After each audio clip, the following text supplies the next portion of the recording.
não parar, não precipitar e não retroceder. Então dizer para esse cara, sabe quando nós vamos parar? Nunca, nunca na sua porca vida, né?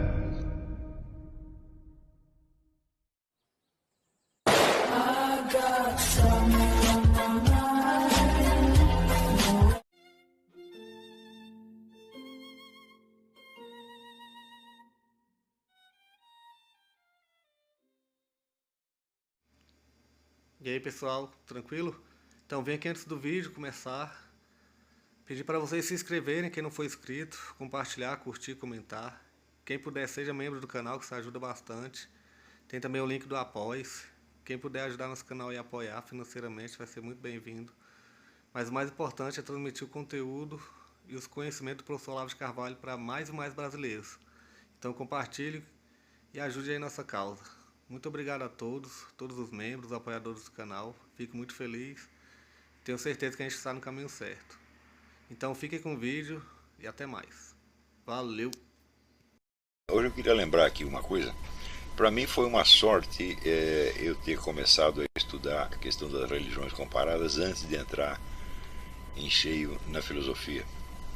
Porque aos poucos vai se tornando claro que não existe praticamente nenhuma doutrina filosófica que não esteja antecipada nas grandes religiões, o cristianismo, o judaísmo, o budismo, o zoroastrismo, na gnose e assim por diante.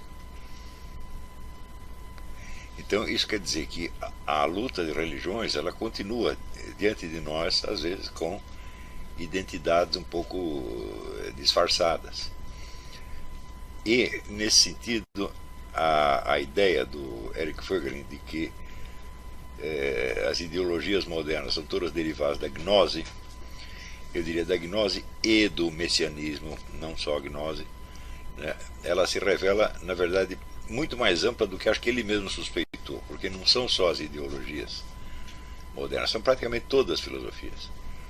Se você gasta um tempo estudando a filosofia de Hegel, de Kant, etc., você vai ver que pelo menos um resíduo tem ali. Por exemplo, a concepção cristã do mundo, que está na Bíblia, no Novo Testamento e na teologia católica até a Idade Média, é de que o mundo que Deus criou é um mundo ordenado e compreensível. Não 100% ordenado e não 100% compreensível, porque sempre tem de haver no universo criado um certo coeficiente de absurdo, de contradição, sem o qual o mundo seria perfeito e seria outro Deus. Quer dizer, Deus não tem essa capacidade de criar uma criatura tão perfeita quanto ele, seria autocontraditório. Então alguma imperfeição sempre existe, portanto alguma absurdidade.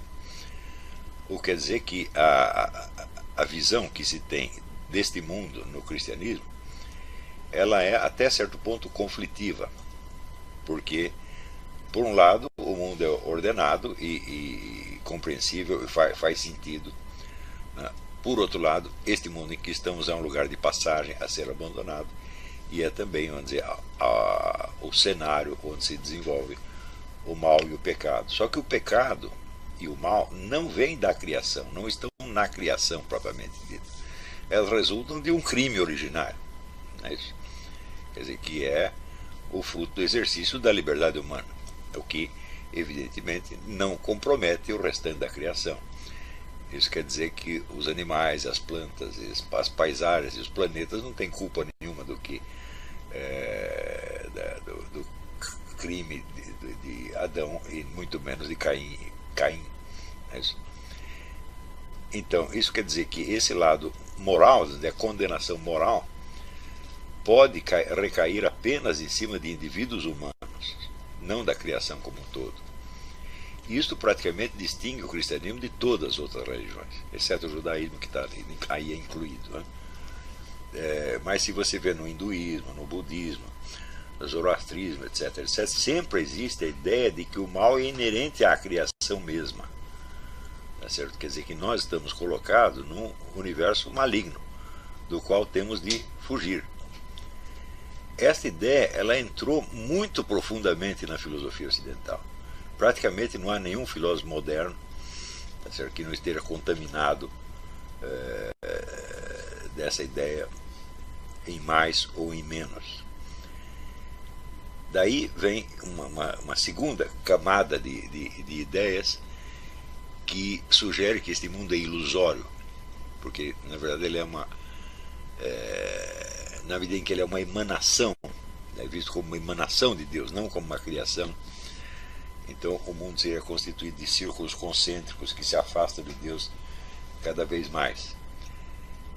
E por isto mesmo, esse universo não tem uma realidade própria. Ele é apenas, vamos dizer, uma sombra de Deus. Ele é uma ilusão, é um véu, certo? Que tem que ser rasgado para que retornemos à única realidade existente, que é o próprio Deus. Você vê esta ideia claramente em Spinoza, por exemplo, né? Onde a única realidade efetiva é o próprio Deus. E tudo mais, a única realidade substantiva é Deus. Tudo mais é adjetivo. Tudo mais são propriedades ou acidentes, tá certo, do próprio Deus. Então esse monismo é a redução de tudo a um princípio único. Tá certo? Esse monismo spinoziano é óbvio que ele tem alguma fonte nesta crença que aparece muito claramente no hinduísmo, por exemplo. No hinduísmo, a ideia toda é de que o mundo é ilusório, de que a única realidade é o Brahma, né? Então, mesmo algumas divindades intermediárias que existem são também ilusórias, e todas elas desaparecerão para que sobre somente o Brahma. E o mundo criado é visto como o que eles chamam de dias e noites de Brahma, né? Então existe uma espécie de respiração cósmica. Quando o Brahman expira, criam-se os mundos, e quando ele inspira, os mundos retornam a ele. São imagens, às vezes, muito bonitas e muito sugestivas, mas que quando você as examina logicamente, você vê que elas são absolutamente insustentáveis sob todos os pontos de vista. Então, quer dizer, o próprio conceito, vamos dizer, da liberdade humana, ele deixa de fazer qualquer sentido, tá certo? Quando você entra numa perspectiva monista, quer dizer, que se tudo vem de uma fonte única, então os outros personagens não têm liberdade alguma, não têm iniciativa alguma. No século XX, a gente viu algumas tentativas de conciliar essas duas visões. Então, por exemplo, o Jean-Paul Sartre, ele tenta conciliar a visão, vamos dizer, do mundo ilusório, tá certo? Com o conceito da liberdade humana. A coisa evidentemente não faz o menor sentido. Mas você observa a mesmíssima coisa em Kant, quando Kant coloca, vamos dizer, em dúvida a coisa em si. A coisa em si é incognoscível, não podemos saber se existe ou não existe. Tudo o que sabemos é o que vem da nossa própria mente, da nossa própria estrutura cognitiva, tá certo? Isso aí evidentemente ecoa a noção do universo ilusório, né? Então esta torção que se opera no começo da modernidade com Descartes, onde a visão de um mundo objetivo é virada do avesso, e o ponto de certeza agora é a subjetividade humana, uma coisa que eu mesmo demonstrei que é impossível na base. No livro sobre Descartes mostrei que isso é uma total impossibilidade. A mesma visão ecoa até no Husserl, né, com a noção de colocar a realidade entre parênteses e sobrar somente, vamos dizer, a consciência transcendental. O que é a consciência transcendental? É você considerado apenas como sujeito do conhecimento, despido inclusive das características psicológicas pessoais concretas. Você faz abstração do mundo e faz abstração de você mesmo enquanto sujeito real e concreto existente. Sobra o quê? Sobra o eu conhecedor, tá certo? O eu conhecedor que, segundo Hegel, cuja maior capacidade, segundo Hegel, era negar a existência de tudo. Então, claro, é uma operação que nós podemos fazer, quer dizer, cognitivamente, na esfera do puro pensamento, podemos colocar tudo entre parênteses, até nós mesmos, então tudo se torna duvidoso. Acontece que esta operação, ela não se produz existencialmente, ela só se produz mentalmente. E se produz mentalmente como? Se o próprio Descartes viu que isto é uma operação que só vale num momento infinitesimal. Só vale no momento em que é efetuada. Quer dizer, você não pode negar a sua existência existencialmente. Você não pode continuar negando, tá certo? Para além do seu próprio pensamento. Então, é claro que isso aí cai num solipsismo, num fechamento da consciência em si mesma, e esse fechamento, ele não existe realmente, né? Ele só existe enquanto pensado, e só é pensado naquele momento infinitesimal, tá certo? Cuja existência é negada no próprio ato. Se é um momento sem duração, então não é que eu cheguei a pensar isto, eu apenas pensei que pensei, né?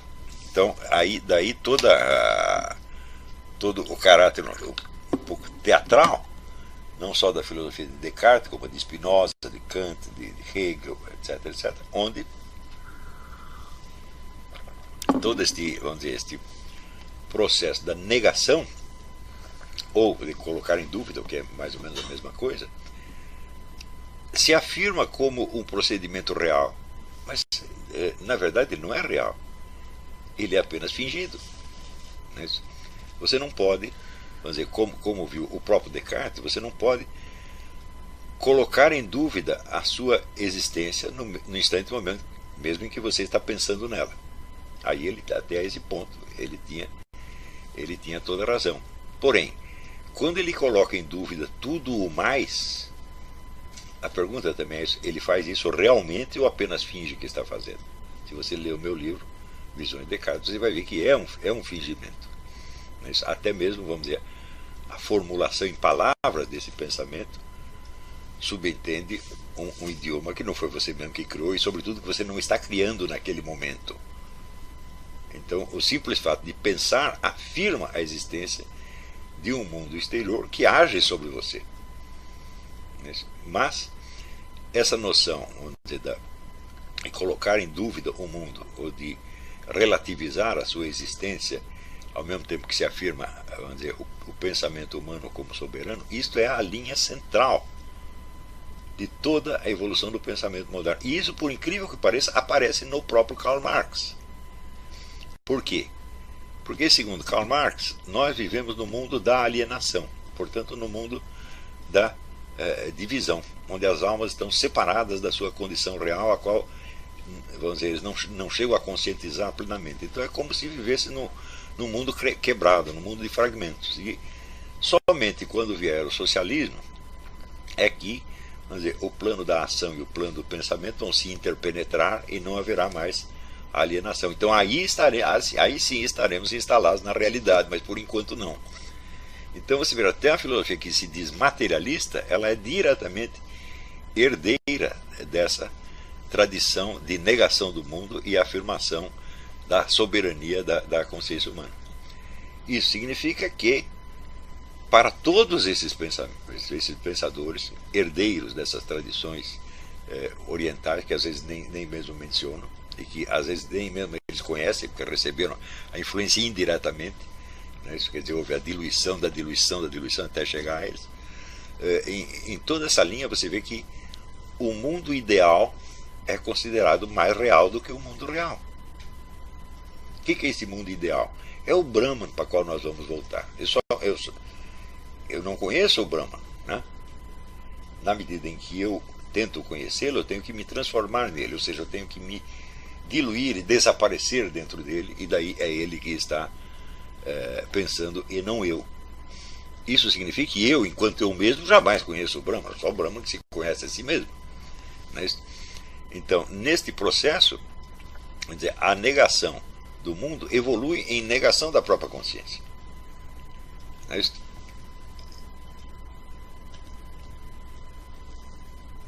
Então, o mundo ideal pode também não ser, vamos dizer, o Brahman, mas pode ser o futuro paraíso socialista, onde vai acabar a alienação e onde não haverá mais separação entre o conhecedor e o conhecido. Esse é um dos temas fundamentais do próprio Karl Marx nos seus escritos do início, na época dos manuscritos econômicos filosóficos, tá certo? Que durante muito tempo permaneceram desconhecidos, acho que só foram revelados nos anos 30, né, quando o tal do Ryazanov os publicou pela editora oficial de Moscou, e que imediatamente causaram uma polêmica, porque aquele resíduo místico, né, não parecia combinar muito com a obra posterior de Karl Marx, que se afirmava como materialista e científica. Então surge toda uma série de discussões dentro do marxismo, se existe uma continuidade ou uma ruptura. Tá certo? Bom, não temos que resolver esse problema. Se Karl Marx não continuou pensando assim durante toda a sua vida, o fato é que um dia ele pensou, e isso certamente deve ter deixado alguma marca nele. E a própria ideia, vamos dizer, da reintegração da consciência no mundo através da praxis e da realização do socialismo, ela ainda é um eco dessa mesma ideia. Então, no fim das contas, toda a história da filosofia moderna é uma disputa entre o cristianismo e outras religiões. Não é isso? Com exceção do judaísmo e, em parte, com exceção do Islã, cuja concepção metafísica não é muito diferente. Concepção metafísica, presta atenção, não propriamente religiosa, não é muito diferente da concepção cristã. O Islã também tende a uma metafísica de tipo realista, na qual o mundo é organizado, racional, compreensível, etc, etc. Não? E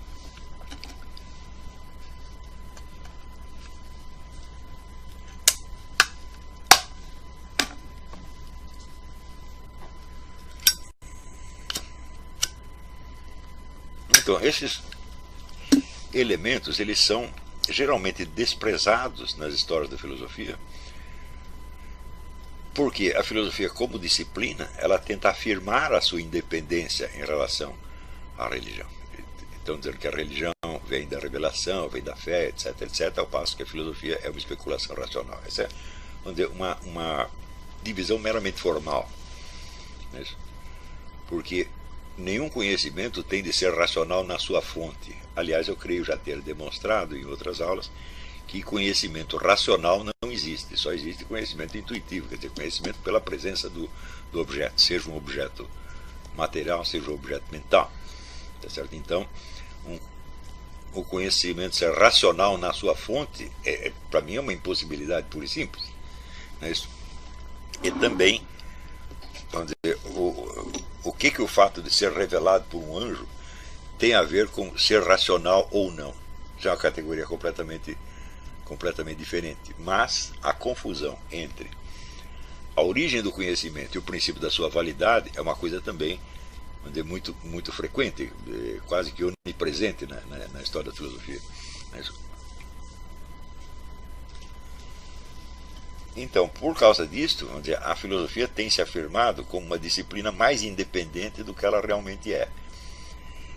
E, em muitos casos, ela tem servido apenas de camuflagem para a retransmissão de doutrinas religiosas. A maior parte delas heréticas segundo o cristianismo.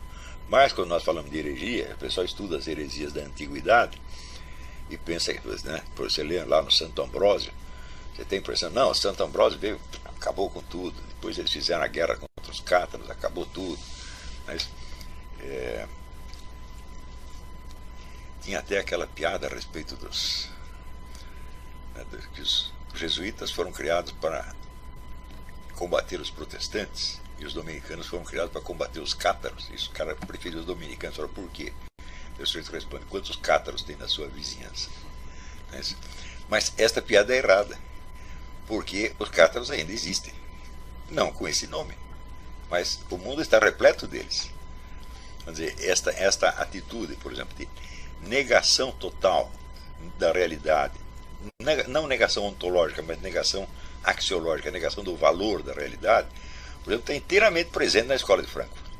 A Escola de Frankfurt, ela realiza o ideal do Karl Marx, a crítica radical de tudo quanto existe. Se você pode criticar tudo quanto existe, você está se colocando acima de tudo quanto existe, você é o juiz do universo. Então, você participa, por exemplo, por assim dizer, de um estatuto divino. Você realiza o juízo final antecipadamente. Isso está presente em toda a Escola de Frankfurt. A ideia deles da dialética negativa não é nada mais do que isso, quer dizer, negar, para ver se sobra alguma coisa depois. E Isso está presente também no existencialismo de Jean-Paul Sartre, tá certo? Onde você vai ver que o ódio à realidade é a coisa mais onipresente de toda a obra do Sartre. Quer dizer, nada absolutamente presta, nada. Não é isso? Ou no Nietzsche, né? Subversão de todos os valores. Eu digo, o que é isso? Isso é catarismo. Não é isso? Historicamente falando, vamos dizer, você pode ler no Friedrich Hayek, História Intelectual da Europa, que é um dos grandes livros de história do século XX. Ele vai lá, demonstra que as heresias todas sobreviveram, e sobreviveram nos próprios lugares da sua origem. Ainda são centros de propagação das heresias. Por outro lado, toda a concepção mesma, vamos dizer, da ciência histórica moderna, ela de certo modo faz abstração dos fatores espirituais, divinos e demoníacos na história. Então isso também serve para encobrir a presença das heresias. Quer dizer, na medida que o sujeito está tentando ser científico, justamente aí ele está, vamos dizer, encobrindo uma parte da realidade que não cabe na sua concepção científica, entre aspas. Na verdade, eu creio que não se pode, de maneira alguma, escrever a história humana sem você conceder a parte dos anjos e demônios. Quer dizer, influências supraterrestres na história. Mesmo, vocês devem se lembrar da minha aula sobre os milagres, né? Eu vejo, os milagres não são um acréscimo externo à realidade, um adorno espiritual em cima da realidade. Ou eles acontecem na realidade ou não acontecem de maneira alguma. Não é isso? Então, por exemplo, né, o cego, o paralítico que Deus cria, que Deus cura, né, Jesus cura e diz, a tua fé te curou. Ele diz, bom, como dizer, a fé é o pinói, foi você que curou. A minha fé te deu um motivo para você curar, mas ela por si mesma não curaria nada. Esse negócio de dizer que a fé remove montanhas, a fé não remove um palito, meu Deus do céu. Tem que ter um agente. A fé não é um agente, a fé é uma propriedade sua, ou um acidente. Então tem que ter um agente. E a fé pode ser o gatilho que dispara o milagre, mas depois como é que você sabe que o milagre aconteceu? É por mera fé? Quer dizer, o paralítico sai andando ou ele apenas acredita que está andando? Então a coisa tem que acontecer não no plano da fé, mas no plano da realidade material, ou então não aconteceu de maneira alguma. E se acontecem milagres, e obviamente eles acontecem, então é claro que a intervenção divina, como também, por outro lado, a intervenção demoníaca, faz parte da estrutura da realidade. Nós não podemos fazer abstração e dizer, não, isso aí, como nós não sabemos explicar como aconteceu, nós fazemos abstração e retiramos isto da história. Veja que coisa, a história científica, tal como nós a compreendemos hoje, desde o Leopold von Ranke, ela vai se basear, vamos dizer, em documentos, testemunhos e provas materiais, tá certo? Mas ela está limitada à história terrestre, sem nenhuma intervenção externa. E se por acaso a intervenção externa existe, então a própria concepção da ciência histórica é uma deformação da realidade. Ou seja, para, vamos dizer, restaurar o senso de realidade, nós teríamos que fazer uma história que não contasse apenas a história da fé, ou a história das crenças, tá certo? Mas a história do objeto das crenças. Então, para a história é, de certo modo, indiferente saber se um corpo de crenças é verdadeiro ou falso. Ele apenas interessa como crença. Certo? Como crença, ele é uma realidade histórica, sociológica, etc, etc, etc. Mas o objeto dessa crença existe ou não existe? Isto, para a história, é um problema que transcende os seus domínios. Tá certo? E aí é que eu me lembro de novo do historiador tunisino Ibn Khaldun, tá certo? Que eu acho que foi, depois de Santo Agostinho, foi o único a inserir essa dimensão da ação divina no corpo da história humana. Então, isso quer dizer que este fato de que muitas das antigas heresias e da influência de outras religiões aparecem sob a forma de filosofia acadêmica, com a sua origem religiosa oculta, já é resultado da própria deformação. A história, por assim dizer, ela cria o seu próprio objeto à medida do seu método. Então, vamos dizer, o método determina o objeto, que é um preceito do quê? Do Kant. Né? E inspirado no quê? No caráter evanescente do mundo real. Tá certo? Então, é por causa da influência do Kant que nós podemos escrever a história das crenças, porque as crenças são pensamentos humanos, mas nada podemos saber sobre o objeto dessas crenças. Então, é claro que tudo isso cria uma fantasmagoria, uma narrativa sem sentido. Não é isso? Ou incluímos na história as interferências divinas, angélicas e demoníacas, tá certo? Ou o panorama vai ficar sempre deformado, né? E na medida em que essas influências são encobertas, é claro que as influências demoníacas acabam predominando. Porque a influência demoníaca é exatamente a produção da ilusão, da mentira, da falsidade, etc. Então, isso que eu estou propondo é uma coisa que, para os historiadores, ainda é um escândalo, por assim dizer. Quer dizer, eu não vejo nenhum movimento no sentido de restaurar essa ideia da história integral. Mas seria uma verdadeira maravilha você, com os instrumentos científicos da história atual, você restaurar a antiga concepção da história sacra. Né?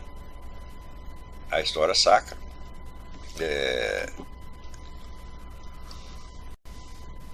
ela não foi feita, vamos dizer, com critérios científicos modernos, embora alguns deles já estivessem presentes em germe, tá certo? Mas se fosse possível restaurá-la já com esses instrumentos, com a crítica de documentos, com todos os procedimentos atuais de verificação, seria uma verdadeira maravilha. Então, isso teria que incluir, por exemplo, a verificação científica dos milagres. Ora, a Igreja Católica se dedica a isso há séculos. Quer dizer, examinar os milagres para ver se eles se enquadram no critério dogmático do que é um milagre, ou se não se enquadram, se é alguma outra coisa. Claro que o número de milagres que se pode comprovar nesse sentido é muito pequeno. Pequeno, não em termos absolutos, na verdade são milhares e milhares. Mas pequenos em relação, vamos dizer, à presunção de milagre. Também é necessário enfatizar que nenhuma religião se preocupou jamais com a realidade dos milagres. Na melhor das hipóteses, usa os milagres como elemento de propaganda. Mas não verificam, não selecionam, né, não separam o joio do trigo, não tem essa preocupação com a veracidade ou falsidade do milagre. Né? Se você vê no Brasil, está cheio de igrejas evangélicas que se proclamam diariamente centenas de milagres, e nenhum deles será jamais verificado. Claro que existem milagres verdadeiros que acontecem ali.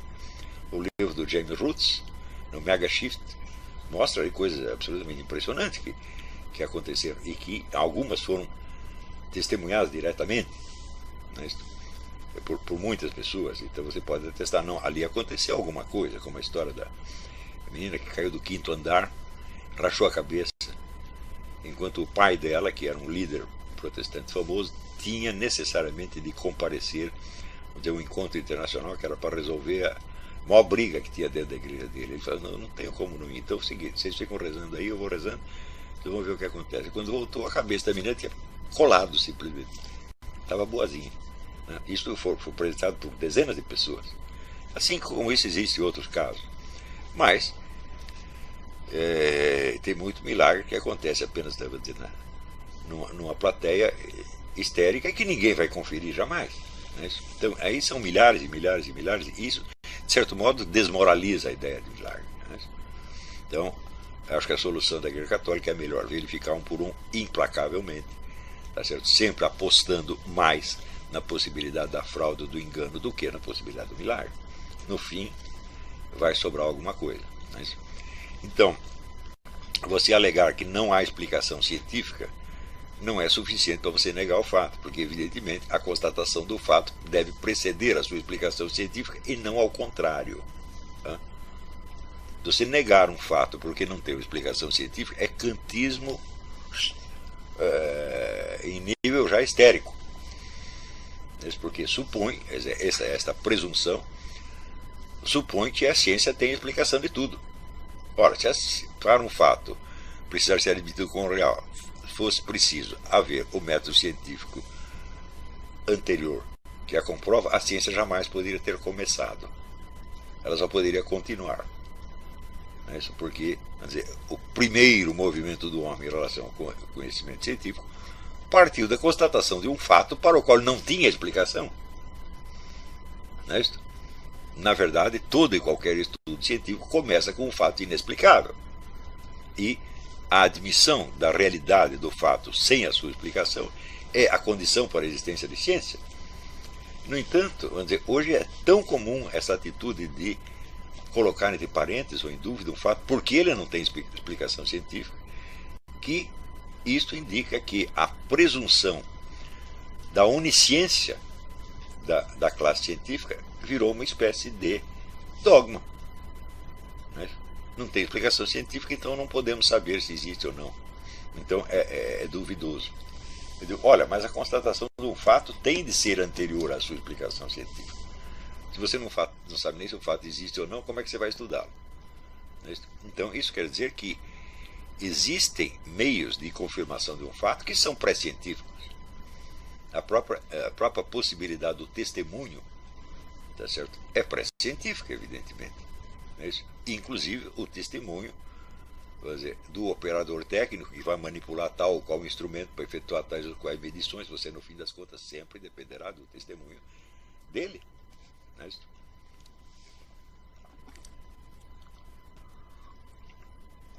E existe também, como eu já expliquei aqui, vamos dizer, o fator, vamos dizer, da transmissão do conhecimento técnico entre dois operadores do instrumento, que é, por sua vez, um ensinamento que não pode ser reduzido a critérios científicos, porque existe ali toda, vamos dizer, a ambiguidade, a dificuldade da comunicação humana. Então, basta você ver assim, qualquer pessoa ensinando a você a operar qualquer instrumento, né? Você verá, bom, o funcionamento do instrumento está todo definido em regras técnicas, uniformemente repetíveis, mas o ensino delas não está. Ele depende de palavras, de gestos, de olhares, de uma comunicação humana. Então esse coeficiente de incerteza sempre existirá em qualquer testemunho científico.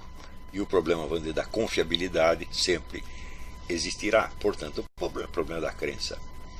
Então deve haver, vamos dizer, algum critério pré-científico ou não científico de confiabilidade que é anterior e que determina a própria possibilidade da existência de uma ciência. Por exemplo, nenhum estudo científico do que quer que seja pode, ao mesmo tempo, demonstrar algo sobre um fenômeno e demonstrar o acerto dos próprios princípios que a determinam. Você não pode, ao mesmo tempo, provar, por exemplo, você dá aqui um mineral, você pede para o geólogo, classifica esse mineral, ele diz, é tal. Ele diz, muito bem, agora prova para mim que geologia funciona. Não dá para fazer as duas coisas ao mesmo tempo. Para provar que a geologia funciona, ele vai ter que apelar a conhecimentos extrageológicos, que são conhecimentos de lógica, de método científico, etc. Então, você vai entrar numa discussão filosófica, no fim das contas. Portanto, vamos dizer, a confiabilidade de inúmeros conhecimentos pré-científicos é uma condição mesmo da existência da ciência. Mas se você transforma a ciência no juiz de toda a realidade, quer dizer, na tribunal encarregado de dizer isto é realidade, isto é fantasia, então você entrou numa contradição que desmente a própria possibilidade da ciência. Mas tudo isso é tão comum hoje em dia, que você veja que uma espécie de religião da ciência já existe hoje. E eu não estou me referindo somente ao chamado cientificismo. Eu digo, mesmo a prática mais idônea da ciência contém essa contradição. Na medida em que a ciência é tida como instância suprema do conhecimento. A ciência não pode ser instância suprema jamais, porque ela sempre dependerá de outras coisas. Então, e alguns princípios ontológicos, epistemológicos, estão ali que já não pode ser provado jamais pela ciência que os utiliza. Então, a ciência é um mecanismo, um instrumento ou uma ação da razão humana. Então, a razão humana é um pressuposto da ciência. Claro que em seguida a ciência pode estudar os mecanismos da razão humana, mas não pode ela própria fundamentá-los. Seria como, vamos dizer, um animal se comer pela sua própria cauda.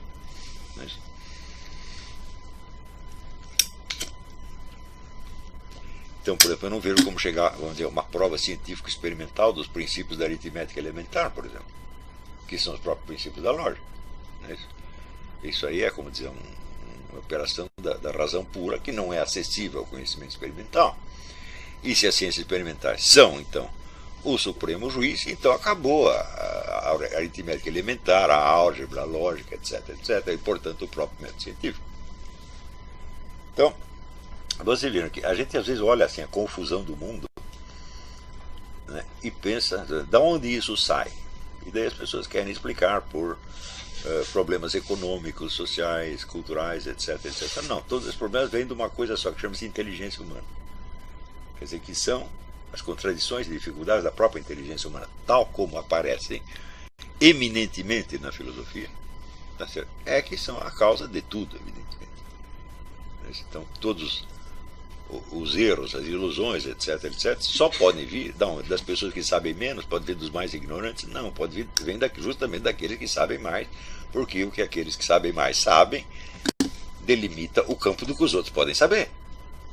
Tá certo? Então não é nenhum cretino que produz esses erros, é algum Kant, um Karl Marx, um Hegel, um Jean-Paul Sartre, um cara desse tamanho. Tá certo? Mas se esses camaradas estão tão envolvidos em erros e desastres, são o topo do conhecimento humano, nós estamos ferrados. Falou, não estamos ferrados, por quê? Porque existe uma instância superior. Essa instância superior é aquela da onde eles colhem os seus princípios fundamentais, que em seguida são apresentados como puramente filosóficos. Ou seja, são anjos e demônios, no fim das contas. Então, muito bem,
Chegamos a mais um final de uma aula, de um vídeo.